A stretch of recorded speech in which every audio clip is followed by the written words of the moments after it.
bacaan Injil yang kita dengarkan. Bagaimana ada 5 pengantin yang bijaksana dan 5 gadis yang bodoh. Dan dari kisah 10 gadis ini, mereka semua datang untuk menyongsong mempelai mereka. Terkesan memang di dalam Injil ini seolah-olah ya, ketika gadis yang dikatakan bodoh ini membawa pelita tetapi tidak membawa minyak, itu kemudian kehabisan minyak, ya mereka pikir akan cepat datang, lalu kemudian ternyata tidak datang secepat yang mereka duga sehingga pelitanya mulai padam. Mereka meminta kepada gadis yang bijaksana, tolong berikan kami sedikit minyakmu.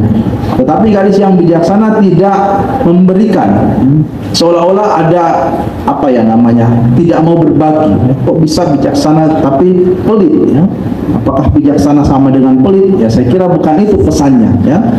Pesannya adalah bahwa kalau minyak yang dimiliki oleh gadis bijaksana ini dibagikan, maka ada kemungkinan ya semua pelita mereka itu akan padam ya.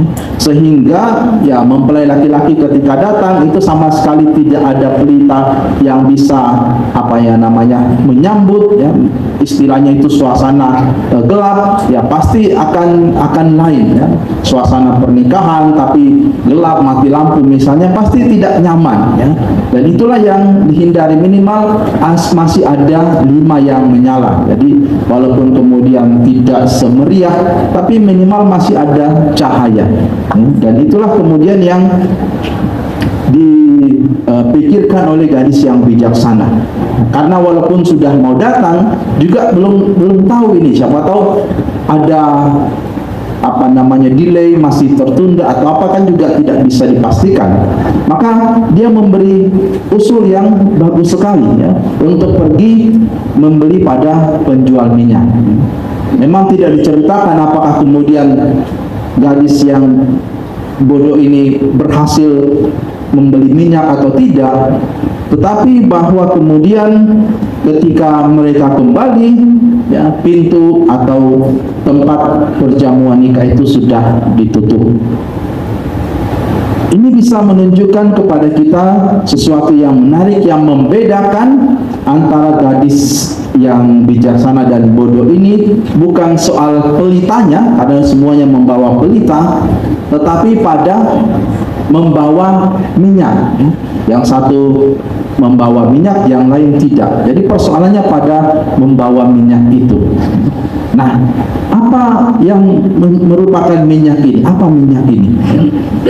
Kadang-kadang kita berpikir ya, bahwa baptisan itu menyelamatkan. Percaya tidak baptisan menyelamatkan? Ragu-ragu. Percaya baptisan menyelamatkan? Syukurlah. Kalau tidak, kita bubar saja ya.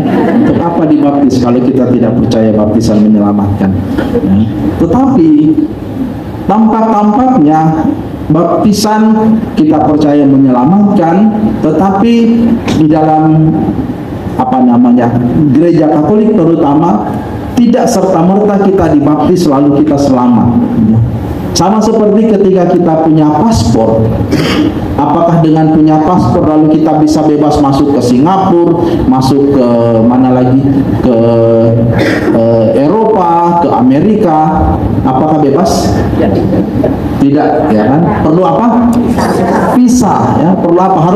Perlu visa pun kadang-kadang masih bisa juga ditolak, gitu kan? Apa yang menjadi tanda bahwa kita bisa masuk?